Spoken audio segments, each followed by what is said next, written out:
Hey, what's up? Well, I hate to say I told you so, but I told you so.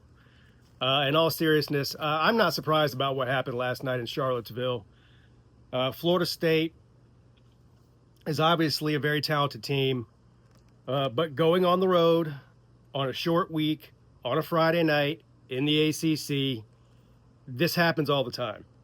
I was called an idiot all week long by people all over YouTube and Twitter about how I said that I thought that Virginia had the team to upset Florida State, and if even if they didn't upset them, to keep it within one score. And not only did I say it, I actually put my money where my mouth is, and I bet on Virginia, and I won the bet.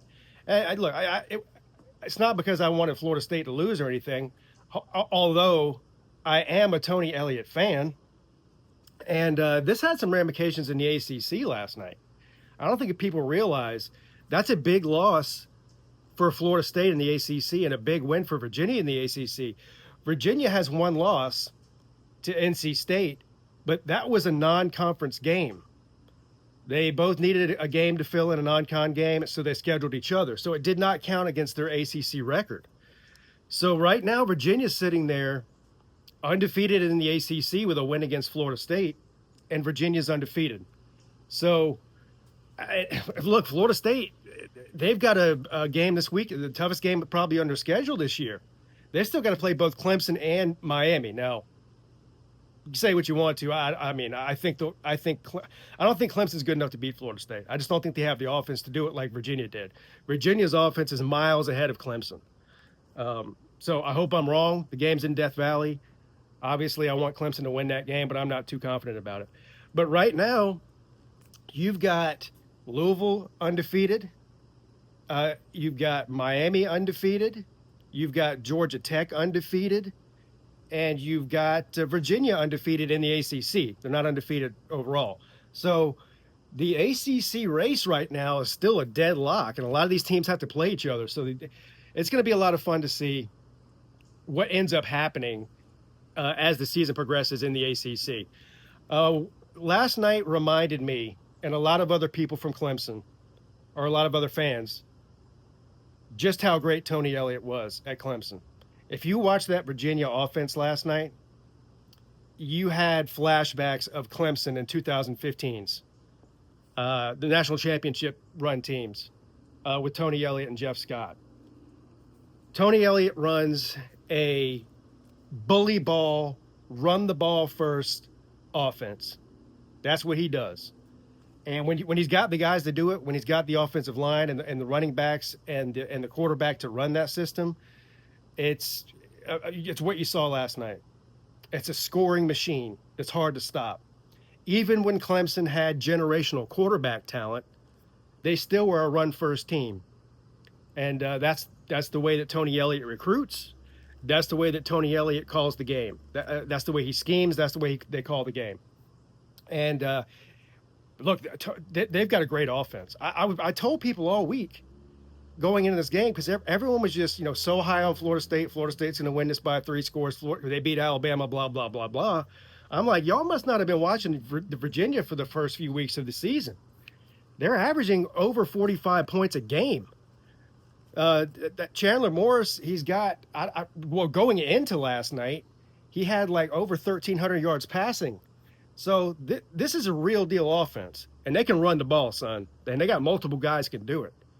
So they're going to be a tough out for anybody in the ACC, man. I mean, I have to sit down and look at their schedule and see what it looks like as far as the rest of the season in the ACC. But people need to watch out for Virginia this year. They're for real. But this is if you wanted to pick the polar opposite of Tony Elliott's style of offense, you'd pick Garrett Riley. I mean, Garrett Riley is running a glorified, I say glorified, the opposite of glorified, a watered-down version of the air raid. It's really sad. It's just not fun to watch. This is not what Clemson is built to do. I really miss those days with Tony Elliott. But I don't know if you guys remember when Garrett Riley was first hired as the offensive coordinator.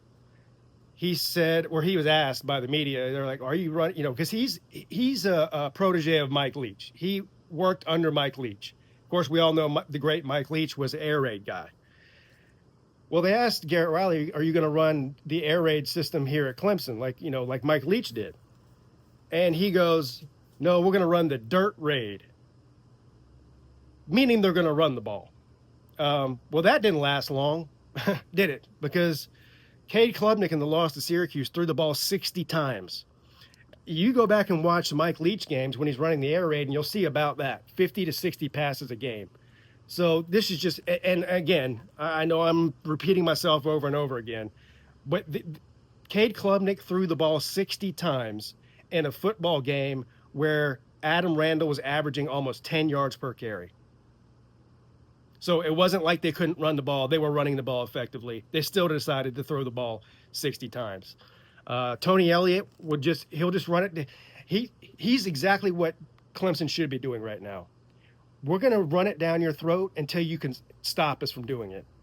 None of this little finesse bull crap. Anyway, I'll get off my high horse there. Congratulations to Virginia. Oh, by the way, some great games tonight. I'll be live tonight at 7:30 or so, 7:15, 7:30 for the primetime games. We got Penn State and Oregon, and we got Alabama and Georgia, and there's a couple other games on too, but we'll watch those. We'll have a good time.